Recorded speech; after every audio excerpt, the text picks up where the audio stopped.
Okay, so if you're going to use the leg tug manipulation to affect the iliosacral joint, there's a few things that generally people do wrong, which often doesn't make the technique work and can be very frustrating. So if let's say we've got this right side and we've got a fixation at the iliosacral joint, so that's where the ilium meets the sacrum. Now we could talk about things fixed anteriorly. So if you imagine the ilium like a wheel, it's tipped forward, so it's stuck in that position, or it's tipped back or posteriorly and it's stuck in that position.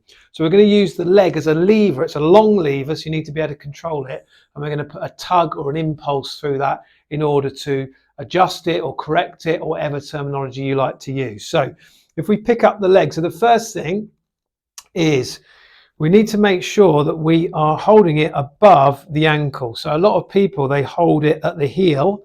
So when they pull, all they do is just traction the ankle. So make sure that you come above.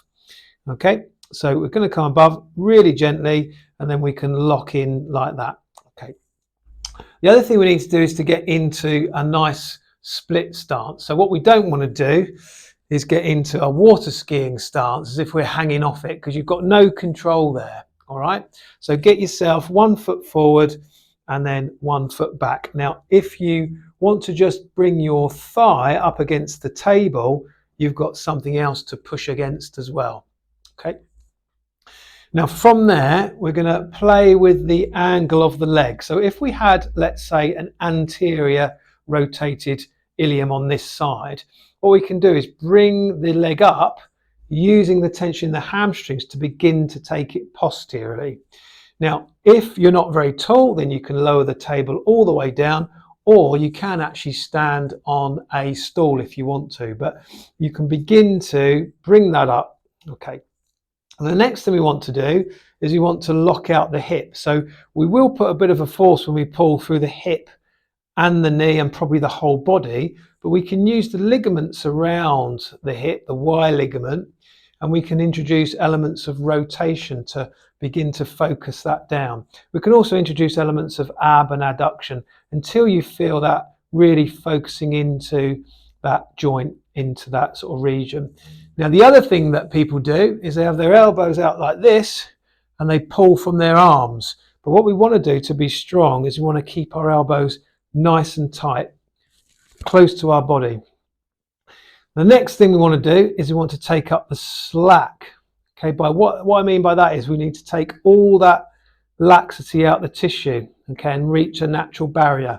If I don't and I just pull, it'll rattle the whole body and you'll see the whole head move. So what we want to do is we want to just take out the slack there. Okay, now everything's nice and tight, and then from there it's just a pull back, and the actual pull is this sort of movement, not that movement. Okay, you don't want to put all these lovely levers on, take all that slack out and then let go and pull.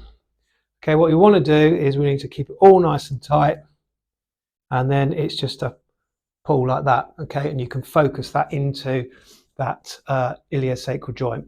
If we had something the opposite way, let's say we had a posterior rotation, then obviously we wouldn't have the leg as high, we'd have it a lot lower, we'd have the table up a little bit higher. I'm going to get down to that, and the pull would be this way, okay, in order to change the angle of the ilium. So when you're doing those techniques, or this particular one, have a think about that and make sure you've got those little 1%, those little things that make the difference, nailed.